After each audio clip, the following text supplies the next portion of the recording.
अगर हम संत सेवा कर ले गए तो भगवान अधीन हो जाएंगे, पक्का समझो।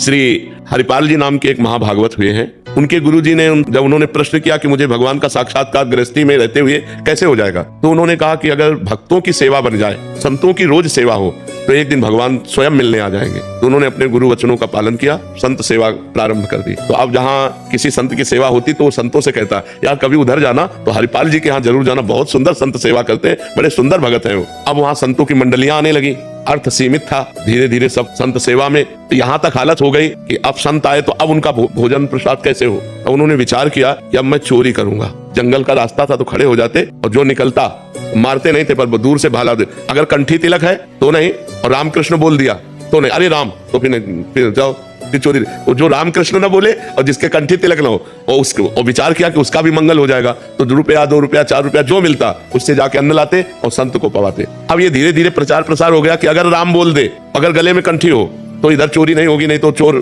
सब चुरा लेते हैं। अब वो जो निकले उस रास्ते से तो राम ही राम कहते निकले, अब चोरी वाला भी काम खत्म। तो एक दिन वो बहुत अंदर से विचार किए कि क्या करूं, गांव के बाहर बैठे, अब जो निकले वहां से राम राम राम, क्योंकि पता है इस गली में चोर लगते। तो अब वो बैठे विचार, अगर आज मुझे कुछ ना मिला, हमारे संत भगवान भूखे चले जाएंगे तो हमारा वर्षों का नियम टूट जाएगा।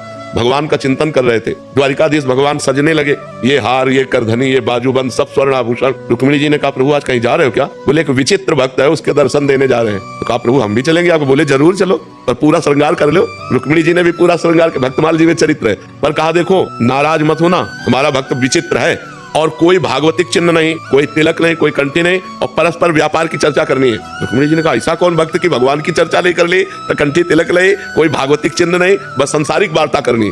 जो ही झनन भनन करके भगवान प्रकट हुए रुक्मिणी जी के। हरिपाल जी ने देखा इतना धनी, आज तक ऐसा धनी हमने नहीं देखा, जितने आभूषण, भगवान सेठ रूप में और उनकी पत्नी के रूप में रुक्मिणी जी। हरिपाल जी खड़े हो गए तो भगवान नजदीक गए और 2 असरफियां दी। तो कहा हम सुनते हैं इस जंगल में चोर लगता है, आप हमको पार कर दोगे? अरे बोले भाग्य खुल गए, हम तो पारी कर देंगे। तो उन्होंने सोचा ये तो बहुत अच्छा हुआ, 2 असरफी पहले मिल गई और सारे आभूषण रास्ते में उतरवा लेंगे इनसे। बीच रास्ते में जब जंगल में पहुंचे तो भाला उठाया और भगवान की तरफ किया, सारे आभूषण उतारो। भगवान तो आए थे उतारने के लिए, संत सेवा के लिए, देने के लिए। रुक्मिणी जी से, रुक्मिणी जी का सुदर्शन चक्र को याद करो। बोले इस समय सुदर्शन चक्र नहीं, बोले यही वो भक्त है जिसके लिए हम आए हैं। बोले प्रभु भक्त कैसा? बोले पहले सब उतार दो। उतार, अब अंगूठी नहीं उतारे तो उनका उतारो अंगूठी, इससे 5 संतों का भोजन होगा। तो भगवान ने कहा समझती हो, अपना सर्वस्व संतों को लुटा करके, और जो धर्म विमुख जन है उनका धन लेकर संतों की सेवा में लगाते थे। अब जब ये बातें होने लगी तो हरिपाल जी चौंक गए। तो उनका तुम चिंता मत करो, भगवान ने अपने स्वरूप का साक्षात्कार कराया और कहा ये आभूषण ले जाओ, कुल परंपरागत लक्ष्मी बढ़ती रहेगी, अब घटेगी नहीं, खूब संत सेवा करो। तो गृहस्थी में यदि संत सेवा हो जाए तो भगवान चलकर आकर दर्शन देंगे किसी न किसी रूप में।